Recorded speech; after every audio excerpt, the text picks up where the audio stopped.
How we all doing, guys? I have a load of old TV shows that we used to do on Irish TV saved on my Skybox that I'm about to lose because I'm upgrading the Sky. So the only way I can keep them is to record them from the TV and put them straight up onto YouTube. The quality is crap. The sound is crap. The lighting is crap.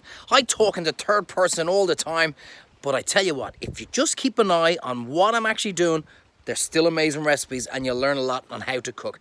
So sit back, relax and enjoy, because they're going to be gone and gone forever, because unfortunately the channel went, well, basically tits up. So here we are, guys, couple of different recipes. Just give us a like, give us a share, give us a subscribe. Hey, I'm getting old. I could do with the help. Hope you enjoyed. Now you're about to learn how to make the easiest plum tart known to mankind, because Treyvaud's going to show you what to do. Never mind making pastry, but we're going to make a classic little dish to put on it that's called frangipane. Okay, watch, you will be amazed just how quick and easy this is. I want you to go and buy shop-bought pastry for this particular dish. This is beautiful rolled puff pastry. So take it out of the freezer, give it about 20 minutes or so just to defrost, and you just unravel it as easy as I am doing right in front of your very eyes. And leave it on the paper, okay? And all will make sense by the end of the show, as always. Put it onto a baking tray, and it is as simple as that. Now, frangipane. What is frangipane? Classically, you only use ground almonds in it. That's why a little bit pricier, but it's worth every single cent. Trust me. So we're going to get, remember, Treyvaud, I'm never going to remember these recipes. Simple. 4 ounces of butter, 4 ounces of sugar, 4 ounces of ground almonds, and an egg. It's simple. If you want to cheapen it down a bit, use half flour and half almonds. Same result, won't taste as good though. So let's go. Simple butter into your bowl like so.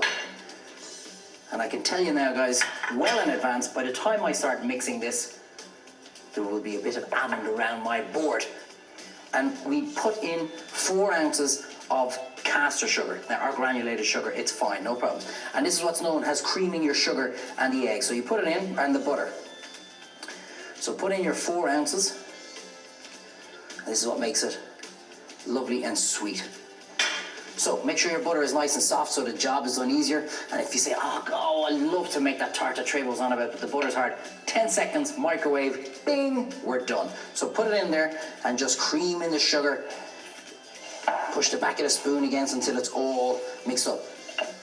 See the way I'm using the back of the spoon? Eventually catches up all the sugar. And again, guys, you can have this done in advance. And the great thing about this thing, lads, is that it'll hold for a week or two unless you've been tempted to eat it all. Now, we're just gonna crack in 1 egg, free range egg. And we've got about 4 ounces of our ground almonds. So just put in that egg. This is simple, guys. How easy is this? And now what you wanna do is just kind of mix that in. So just break up the egg for a second. And you'll see the butter, it'll all kind of go, oh, it's falling apart. It's looking kind of scrambly. It will all come back together. Don't worry. So just put it all in. Mix it all up. See the way I'm saying it's all kind of loosening? That's fine. It's going to come back together. But you got to remember, guys, have a little bit more extra almonds just in case, because eggs are not the same size. Some are bigger than others. So just mix it all in. And to be honest with you guys, you have enough here to make 2 tarts. How easy was that? Now, here's our ground almonds. We've got 4 ounces. Remember, 4, 4, 4. Okay, so 4 ounces of ground almonds. In we go. And we want to make sure, use whatever fruit you want once it's ripe. Okay, that's exactly what we're looking for. So I've got plums today. Can we use pears, Treyvaud? Yes. Pear and almond tart, beautiful. Can we use apple? Of course you can. But I just want you to remember, you can use this frangipane in 1,000 different recipes. So, come on, Treyvaud, we're nearly there. Pick it up. Whisk, whisk, whisk. On a slice of toast for breakfast in the morning. It's gorgeous. So, here we go. Tray up. Now, don't get rulers. Don't get anything, it's just to give you a rough guideline, okay? So we don't need to be too precise. Back of the knife and come in about a centimetre square all the way around. So it's just to give you a guideline as to where. Don't cut through it, just use the back of your knife. Look, you've gone too far, no problems, it's only a guideline. See here? And then the last one. Okay, so you've made yourself a little soccer pitch. Palette knife, okay? So you're going to pick up some of your frangipane. Why are we doing this? A couple of different reasons. First of all, for flavour. But second of all, as the plums are cooking in the oven, the juice starts coming out. And if we don't have something to catch the juice before it goes into the pastry, it gives you what's known as a soggy bottom, okay? So we put our frangipane there to save that. So stay inside the lines, but it's only a rough guideline, don't worry. And we're painting. This is where the fun comes into it, and this is where the kids love it. You remember, Ma, we used to paint in the kitchen. Simple. Turn it around. Look at this.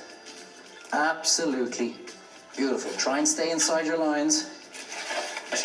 Now, let's talk about our fruit.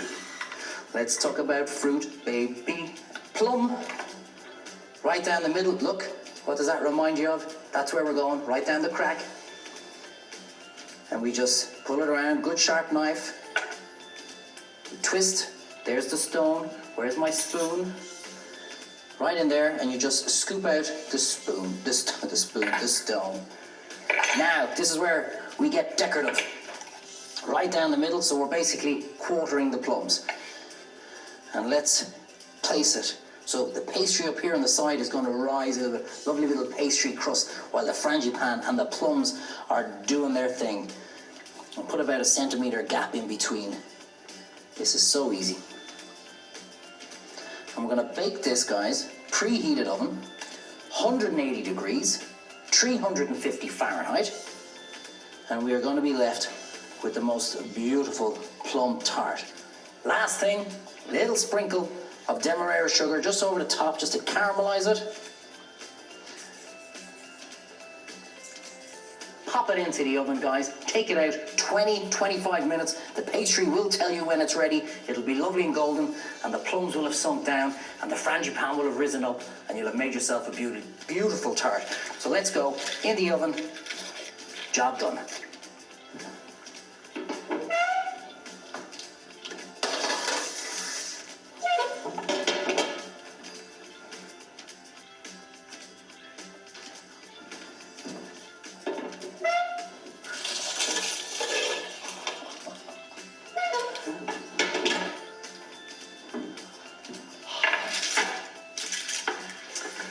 Guys, you saw me make that. You saw how easy that was. Look at the way the puff pastry has come up.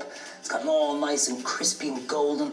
That's the sugar in the frangipane. Look at those plums. They're kind of like nearly turning into a little bit of jam. Treyvaud, why did you leave the piece of paper on it? That just does not look good. And you're right. But as always, there is a method to every bit of madness behind Treyvaud, because I hate washing up. So watch this. Get your hand to the corner and just, is it stuck? Is it stuck? Is it stuck? Is it what? Is it perfect? Of course it is. And that's exactly what's going to happen in your house. Let's finish it off. So easy. So again, guys, look, a little bit of presentation. Turn it a little bit on the plate like that. It looks better. A bit of icing sugar. And here's a great tip for you, right? Don't pour the icing sugar into your sieve straight over, because you get a big dollop. So pour it in like that. And a little bit of a shake on top. We're bringing it to the table in one piece, and everybody's going to get to try a little bit of it. Oh, come on, man. This is so good. And what can we serve with this? A dollop of cream, or like I showed you in the series before of it can't be that easy. You've already made your fresh ice cream. Have a look at that, guys. That is plum flan. We have worked an absolute magic storm today in everything that we've created. It's been quick, it's been easy, it's been fun. It's another episode done of Cooking with Treyvaud. And if you think this one's good, well then come back to us next week, because there's more to come. That's it. I've got loads of ideas going around in my head. We're nowhere near finished. Trust me, you're going to love it. Roll the credits. Cooking with Treyvaud. See you next week.